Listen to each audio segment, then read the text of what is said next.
어제 분당 서울대 병원에 입원한 박남숙 권사님에게 신방을 다녀왔습니다. 위암인 줄 알았는데 진단 결과 악성 림프종으로 발견되었습니다. 그런데도 불구하고 밝은 모습으로 우리 부부를 맞이해 주었습니다. 권사님이 비몽사몽 중에서 이제 있는데 주님께서 머리맡에서 이렇게 내려다보고 계신 것을 느꼈다고 합니다. 그리고 며칠 후에 기도할 때 하나님께서 내가 네 병을 치료했다는 그런 사인을 받았다고 합니다. 그러면서 권사님은 하나님께서 반드시 고쳐주실 것을 확신한다고 고백을 했습니다. 그리고 이런 고백했어요. 목사님, 아무래도 중보기도의 응답이라는 확신이 들어요. 교회 중보기도에 대한 그 감사를 고백했습니다. 그래서 본인도 이제 퇴원하면 교회 중보기도 사역에 동참하겠다는 뜻을 밝혔습니다. 중보기도는 교회의 중요한 사역입니다. 중보기도를 통해서 우리 성도들의 삶에 놀라운 결과가 많이 나타나고 있습니다. 그 중에 한 예를 말씀드리면 얼마 전에 우리 홍효원 집사님이 아들 박은성 어린이와 함께 스페인을 다녀왔습니다. 근데 새벽에 갑자기 아이가 복통을 일으키면서 막 너무 고통스러워하는 거예요. 그런데 그때 우리 홍효원 집사님이 얼른 스페인의 새벽이면 우리는 낮이거든요. 문자를 보낸 거예요. 우리 아이가 지금 복통으로 고통스러워하니까 기도해달라고. 새벽에 어떻게 손 쓸 도리가 없잖아요. 기도를 해달라고 요청했는데 얼마 있더니 갑자기 아이가 엄마 안 아파요. 별로 감동이 안 됐어요. 남의 이야기라서. 그 기도의 응답을 은성이가 확신한 거예요. 그리고 은성이가 자기의 전 재산과 같은 15만 원을 감상금 했습니다. 하나님이 나를 고쳐주셨다고, 통증에서 건져주셨다고. 한 일례를 말씀드린 거예요. 사실 우리 안에 이 중보기도를 통해서 놀라운 역사가 많이 일어났고 지금도 일어날 줄로 믿습니다. 그래서 고인이 되셨지만 빌리그레 목사님에게 어느 목사가 찾아가서 인사드리면서 물었다고 합니다. 목사님은 이 시대에 정말 뛰어난 복음 전도자이십니다. 그 비결이 무엇입니까? 그 말을 듣고 빌리그레 목사가 이렇게 그분을 교회 한 곳으로 이렇게 안내를 했습니다. 그곳에는 한낮인데도 불구하고 많은 성도들이 모여서 부르짖어 기도하고 있었습니다. 그것을 가리키면서 여기서 날마다 저와 교회를 위해서 우리 성도들이 중보기도하고 있습니다. 제 사역의 비결은 이분들의 기도를 들으신 하나님의 역사입니다. 사실 중보기도가 강한 교회일수록 성령의 역사도 강력하게 나타납니다. 저는 요즘 우리 교회에 이 기도가 회복되는 것을 보면서 얼마나 기쁜지 모릅니다. 중보기도도 회복하고 있고 더 뜨거워지고 있지만 그 중에 하나 또 우리 성도들이 화요일 목요일 저녁에 이 밖에 중보기도실에서 모여갖고 밤에 8시부터 9시까지 얼마나 간절하게 기도하고 있는지 모릅니다. 이런 현상은 난 영적 회복의 증거라고 믿습니다. 그리고 이 일로 말미암아 우리 성도들의 삶에 반드시 놀라운 은혜가 나타날 줄로 믿습니다. 오늘 본문인 창세기 18장 22절부터 33절은 중보기도의 모범을 보여준 아브라함의 이야기입니다. 그래서 오늘 우리는 성경 본문에서 하나님의 임재 앞에서 우리가 어떻게 기도해야 되는가 하는 교훈을 받게 될 것입니다. 자, 중보기도할 때 어떤 자세를 가져야 할까요? 첫째, 지극히 두려운 마음으로 기도해야 합니다. 중보기도할 때 하나님 앞에서 두려운 마음을 가져야 됩니다. 영국의 브리스톨에서 약 2,000명의 고아를 양육한 저지 뮬러 목사는 기도의 사람으로 알려진 분입니다. 그렇지만 그는 기도하기 전에 그 기도할 일에 대한 하나님의 말씀이 어떻게 있는가, 어떤 약속의 말씀이 있는가를 먼저 성경을 다 찾아서 거기에서 자기가 기도하는 것에 대한 약속의 말씀을 붙들고 기도했던 말씀의 사람이기도 합니다. 단순한 기도의 사람이 아니었다는 것입니다. 사실 아브라함이 중보 기도를 하게 된 계기가 있습니다. 하나님께서 아브라함에게 소돔과 고모라를 그 죄악을 못 견뎌 하시고 심판하시겠다는 말씀을 하셨기 때문에 아브라함은 기도하게 된 것입니다. 창세기 18장 20절과 21절을 보시면 여호와께서 또 이르시되 소돔과 고모라에 대한 부르짖음이 크고 그 죄악이 심히 무거우니 내가 이제 내려가서 그 모든 행한 것이 과연 내게 들린 부르짖음과 같은지 그렇지 않은지 내가 보고 알려하노라 말씀하셨어요. 그 말씀은 소돔과 고모라의 죄를 보시고 심판하실 하나님의 계획이었던 것입니다.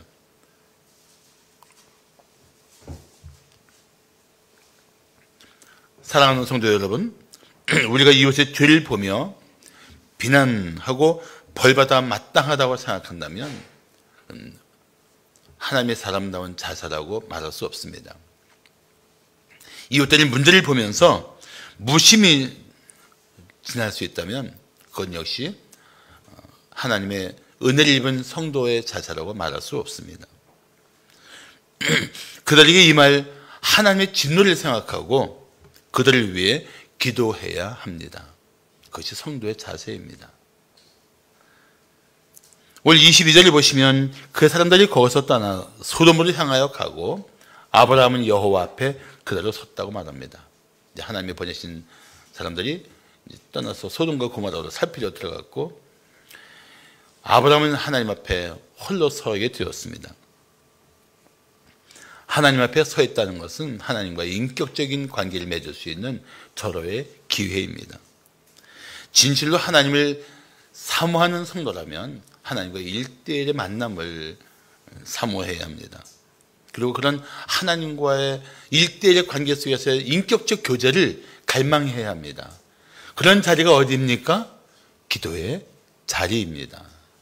기도의 자리예요. 자, 거기서 무엇을 기도합니까? 23절과 24절을 보시면 아브라함이 가까이 나아가 이르되 주께서 의인을 악인과 함께 멸하려 하시나이까? 그 성중에 의인 50명이 있을지라도 주께서 그곳을 멸하시고 그 50의인을 위하여 용서하지 아니하시리까? 라고 기도합니다. 아브라함은 하나님이 멸하실 것을 알고 중보기도를 시작한 것입니다. 어떻게 이런 기도가 가능할까요? 아브라함은 하나님의 속성, 하나님이 어떤 분이신지를 잘 알고 있었기 때문입니다. 하나님은 단지 죄를 형벌하시는 게 목적이 아니고 하나님의 죄를 미워하시는 그 공의를 드러내기를 원하신 것입니다.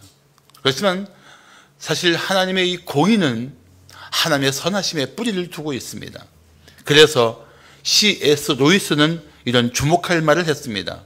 우리가 악할 뿐이라고 말할 때는 하나님의 진노가 무자비한 교리처럼 보인다. 그렇지만 나 자신이 악하다는 것을 인식하는 순간 하나님의 진노는 그분의 선하심에서 비롯되는 필연적이고 당연한 것이다. 무슨 뜻인지 좀 설명해 드릴까요? 우리가 라고 말할 때는 하나님의 그 진노가 잔인한 교리처럼 보이지만 나 자신의 악함을 인정하게 되고 깨닫게 될 때에는 나를 향한 하나님의 진노는 하나님의 선하심에서 나온 것이다. 왜요? 그 죄, 나의 죄를 미워하시고 나를 죄로부터 돌이키시고 마침내 그 죄와 상관없는 삶으로 나를 구별해 내시기 위한 하나님의 선하심에서 비롯된 것임을 깨닫게 된다는 것입니다. 아브라함은 하나님의 사랑과 공의를 잘 알았습니다.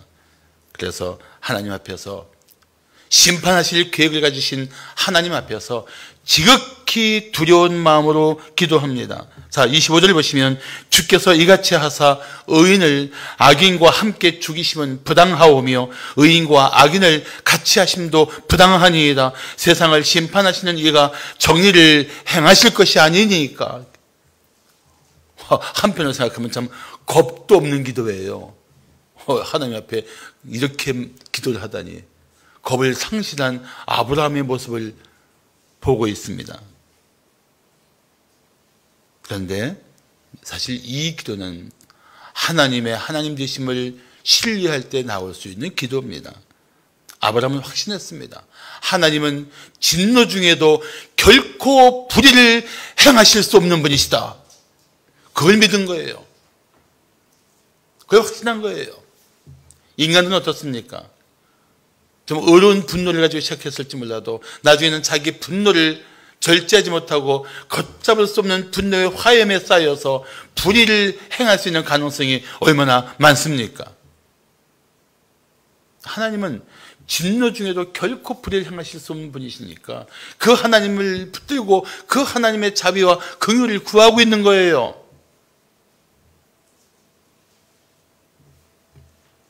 사랑하는 성도 여러분, 중보기도는 하나님 앞에서 이웃을 위해 기도하는 것입니다. 하나님을 지극히 경외하는 마음으로 기도해야 합니다. 하나님 뜻을 따라 기도하며 이웃에게 하나님의 자비와 긍휼이 임하기를 간구해야 합니다. 그러면 하나님께서 당신의 기도를 반드시 들으실 것입니다. 죄에 빠진 이웃에게 자비를 베푸시고 긍휼히 여겨 주실 것입니다. 자, 중보기도할 때 어떤 자세를 가져야 할까요? 둘째, 지극히 겸손한 마음으로 기도해야 합니다. 아브라함이 하나님께 기도할 때 보인 자세는 우리가 본받아야 할 자세입니다. 아브라함은 지극히 겸손한 마음으로 기도했습니다. 자, 27절을 보십시오.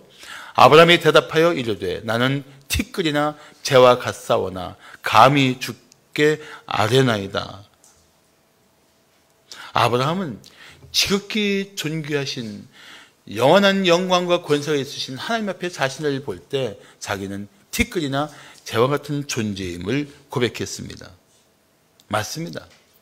사실 하나님이 처음에 사람을 만드실 때 흙으로 지었다고 하지만 그 원래 단어는 티끌입니다. 티끌, 먼지 같은 존재. 티끌로 사람을 처음에 빚고 그 코에 생기를 불어넣어 주신 거예요.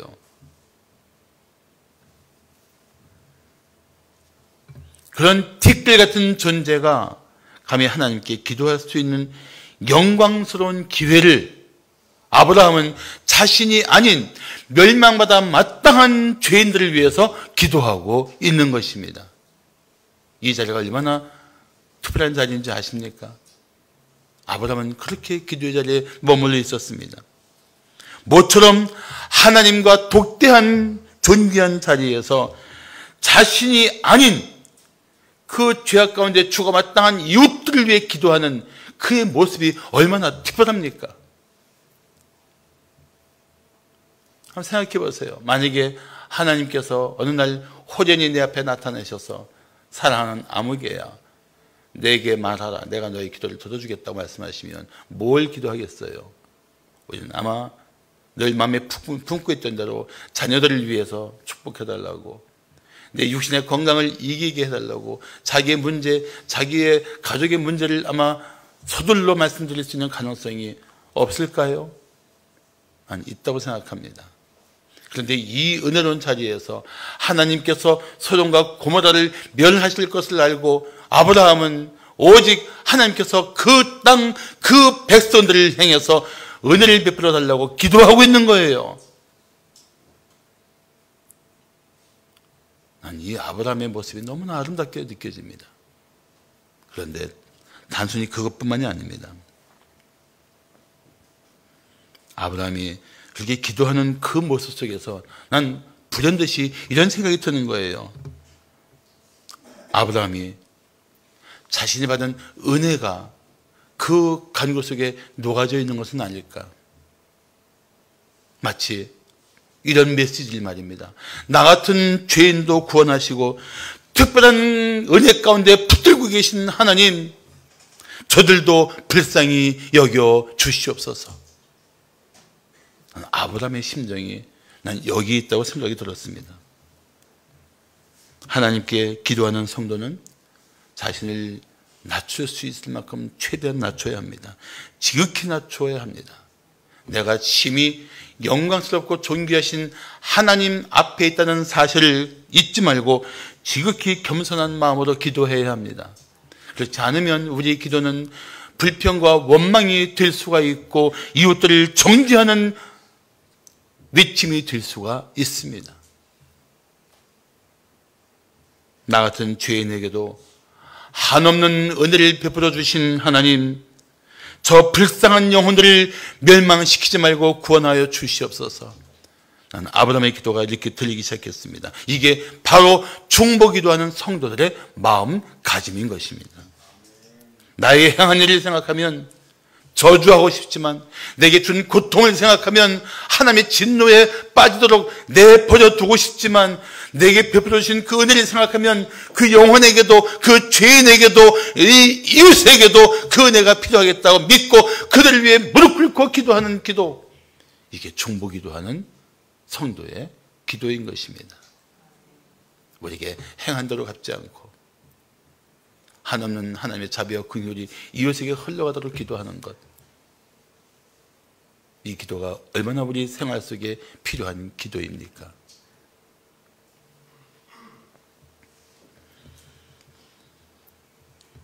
하나님은 아브라함이 구하는 대로 40명만 있어도 멸하지 않겠다고 말씀하셨습니다. 그래서 아브라함은 다시 간구했습니다. 30절 31절을 보시면 아브라함이 이르되 내 주여 노하지 마시옵고 말씀하게 하옵소서. 거기서 30명을 찾으시면 어찌하려 하시나이까? 이르시되 내가 거기서 30명을 찾으면 그리하지 아니하리라. 아브라함이 또 이르되 내가 감히 내 주께 아뢰나이다. 거기서 20명을 찾으시면 어찌하려 하시나이까? 이르시되 내가 20명을 말미암아 그리하지 멸하지 아니하리라. 이 기도 속에서 우리가 주목할 표현이 무엇입니까? 내가 감히 내 주께 아뢰입니다. 내 주여 노하지 마시고 저의 기도를 들어주시옵소서. 기도할수록 아브라함은 자기는 이 죄와 상관없으니까 당당한 자세가 아니라 저들을 향한 하나님의 그 은혜가 임하기를 구하며 자신을 낮추고 또 낮추어 주님의 은총만을 구하고 있습니다. 사실 우리는 기도할 자격이 없는 인생이지만 이웃들을 위해서도 하나님의 은총을 구할 때 그 기도를 하나님이 기뻐하실 줄로 믿습니다. 사랑하는 성도 여러분, 하나님 앞에서 최대한 겸손한 마음과 자세로 기도해야 합니다. 엘리야도 갈멜산 정상에서 기도할 때 지극히 겸손한 자세를 보였습니다. 열왕기상 18장 42절을 보시면 엘리야가 갈멜산 꼭대기로 올라가서 땅에 꿇어 엎드려 그의 얼굴을 무릎 사이에 넣고 몸을 최대한 동그랗게 작게 말아서 말고 또 적게 만들어서 주님, 저는 이같이 작고 보잘것없는 인생이지만 주님을 의지하여 기도합니다. 그 모습을 보였단 말이죠. 저도 한번 해봤어요. 그랬더니 몸이 뻣뻣해서 얼굴이 무릎 사이에 안 들어가는 거예요. 허리 꺾어질 뻔했어요.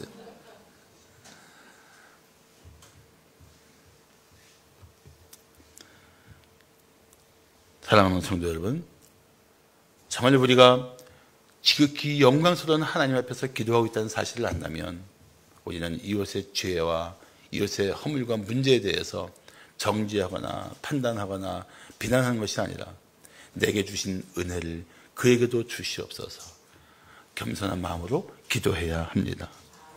그래서 우리가 이웃을 위해 기도할 때 주의할 것이 있습니다. 어려운 사정에 있는 이웃에게 냉정한 마음을 갖지 말아야 합니다. 또 그 정도를 힘들어하느냐고 가볍게 여기지 말아야 합니다. 그런 자세는 겸손한 태도를 잃은 것입니다.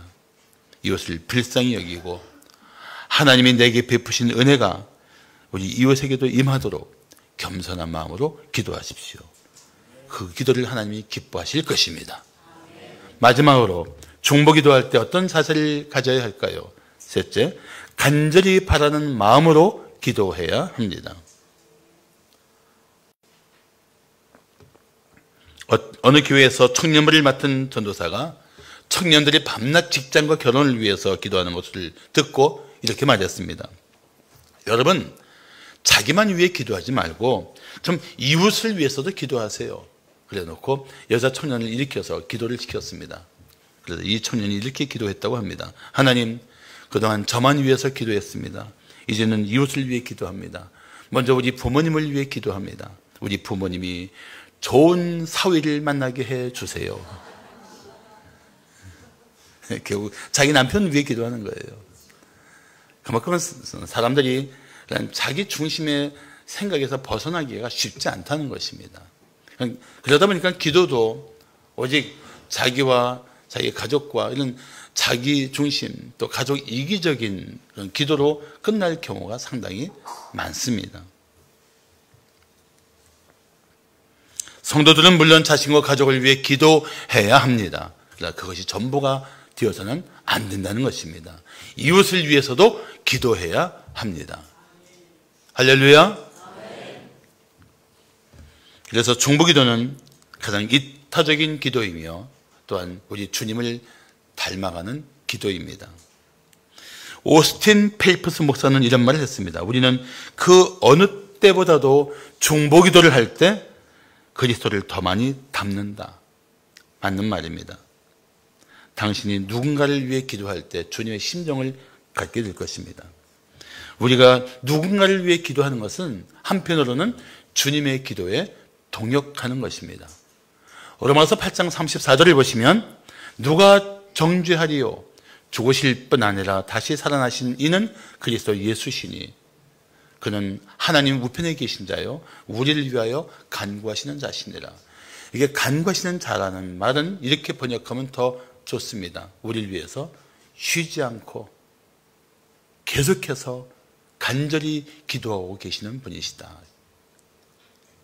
자, 한 사람을 놓고 주님께서 하나님 보좌 우편에서 기도하고 계시고 중보기도를 하는 사람은 그 옆에 이 땅에서 그를 위해 기도하고 있고 주님은 하늘에서 나는 땅에서 하나님과 함께 동역하며 그 한 영혼을 위해 기도하고 있는 거예요. 이게 중보기도예요. 믿습니까? 중보기도가 그렇게 놀라운 한 주님과의 연합하고 주님과 함께하는 기도의 동역자가 되는 것입니다. 중보기도할 때 중요한 자세는 이웃을 위해서 간절히 기도해야 합니다.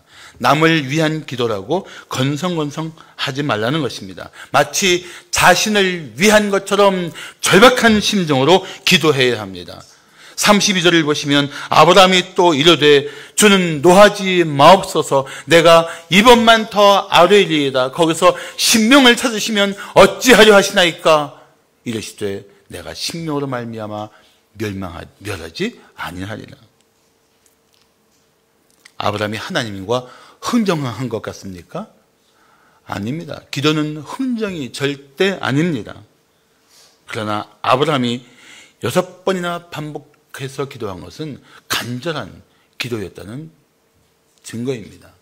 50명, 45명, 40명, 30명, 20명, 10명 몇 번 기도했어요?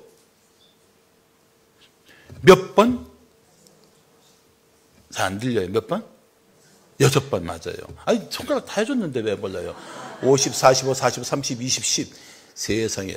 하긴 내 손가락이 좀 짧긴 해요. 셋째 손가락이. 6번 기도했단 말이죠. 간절함이에요. 포기할 수 없는 기도의 어떤 의무감을, 거룩한 의무감을 가지고 기도했다는 증거입니다.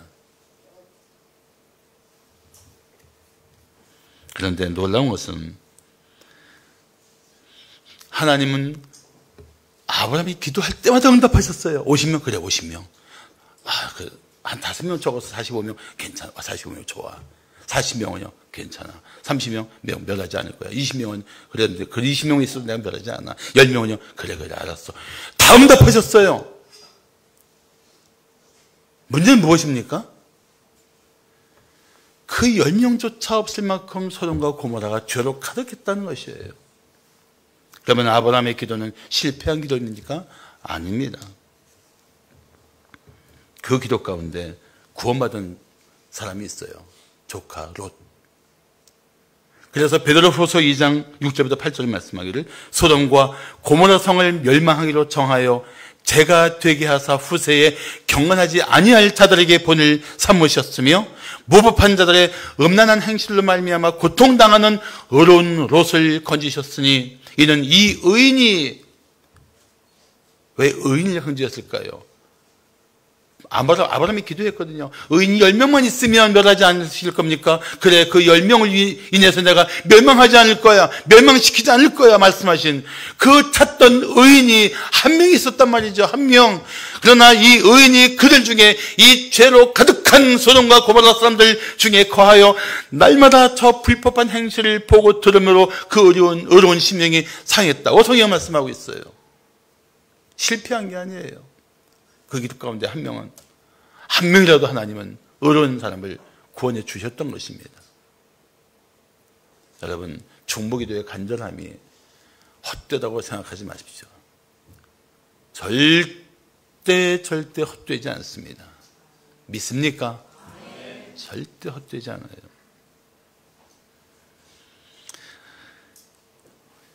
이런 상황에서 우리가 생각할 것이 있습니다. 나는 소돔과 고모라에 있는 사람들보다 더 낫다고 생각할 수 있는가? 제 경우는 아닌 것 같아요. 아닙니다. 예수님께서 흘리신 십자가의 보혈이 우리의 과거와 현재와 미래의 죄를 다 덮어주시고 용서하셨기 때문에 영원한 하나님의 진노에서 우리는 구원을 받았습니다. 십자가의 보혈로 영원한 불못에 던져져야 마땅한 죄인들이 하나님의 심판에서 건지심을 받았습니다. 이토록 놀라운 은혜를 받은 우리가 죄에 빠진 이웃들을 위해서 간절히 기도해야 하는 것입니다. 이것이 중보기도자로서 우리가 힘써야 할 의무입니다. 성도다운 삶인 것입니다. 성도로서 마땅히 할 일인 것입니다. 나는 이 기도가 우리 성도들 삶에서 회복되기를 축복합니다. 목회 현장에서 받는 감동들이 있기 마련인데 제가 또 그런 일을 하나 기억하게 되었습니다. 설교 준비하다가 우리 교회는 방학 때마다 우리 자녀들과 함께하는 특별 새벽 기도를 합니다. 그런데 그때 4년 전에 제가 새벽에 어떤 얘기를 했습니다. 근데 그 얘기를 듣고 그 초등학교 학생이 지금 중학생이 됐는데 이거를 실천하기 시작한 거예요. 근데 그 아이의 엄마가 이제 우리 교회 집사님이 나한테 그런 얘기를 해서 내가 오늘 확인했어요. 어제 설교 준비하면서 오늘 확인했어요. 아직도 그 딸이 그렇게 기도합니까? 그렇게 기도한대요. 참 대단하죠. 제가 이런 얘기를 했습니다. 아이가 물었습니다. 엄마, 기도는 어떻게 해요? 아이가 묻자 지혜로운 엄마는 5손가락을 보여주며 말했습니다. 기도는 이렇게 손가락을 꼽으면서 하는 것이란다. 엄지손가락을 붙들고 이 엄지손가락은 딱 피면 나는 가까우니까 자기와 가장 가까운 사람들, 가족, 친구, 그렇게 사랑하는 사람들을 위해서 뜨거운 심장으로 기도하렴. 둘째 손가락을 붙들고 이건 주로 가르치는 거잖아요. 그러니까 목사님이나 전도사님, 학교 선생님들을 위해서 너를 가르치는 분들을 위해서 기도하렴. 세 번째는 제일 길잖아요. 지도자라고 말할 수 있는 가운데 손가락을 붙들고 나라를 지키는 사람들, 대통령, 또 너를 보호하시는 어른들을 위해서 기도하렴. 넷째 손가락은 좀 약한 손가락이거든요. 넷째 손가락을 붙들고는 이제 병들어 있거나 슬픈 일을 당해서 힘을 잃고 슬퍼하는 사람들을 위해서 기도하렴. 마지막 새끼 손가락을 붙들고는 가난하고 소외당한 사람들, 장애인, 불우한 노인들, 그리고 너보다 어린 동생이나 후배들을 위해 기도하렴. 이것이 네가 해야 할 기도란다. 이렇게 맞았어요. 그래서 저는 새벽에 이걸 얘기했어요. 근데 그 아이가 그날부터 밤에 잘 때 손가락 하나씩 붙들고 기도를 하더랍니다. 4년째 계속 하고 있대요. 어른들은 설교 듣는 것처럼 쫙 앞에 머리는 방향은 잘 잡고 있는데 생각이 너무 많아서 딴 짓을 할 때가 많지만 애들은 산만한 것 같은데 나중에 물어보면 설교 다 들었어요. 그리고 4년째 아이가 하고 있어요. 지금도. 저는 중학교 2학년 됐는데.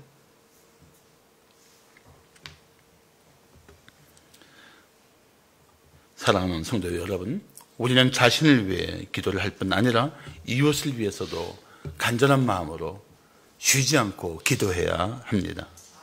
이웃을 축복하는 기도, 이웃을 용서하는 기도, 이웃들에게 하나님의 자비와 긍휼이 임하기를 기도하는 기도자가 되어야 합니다.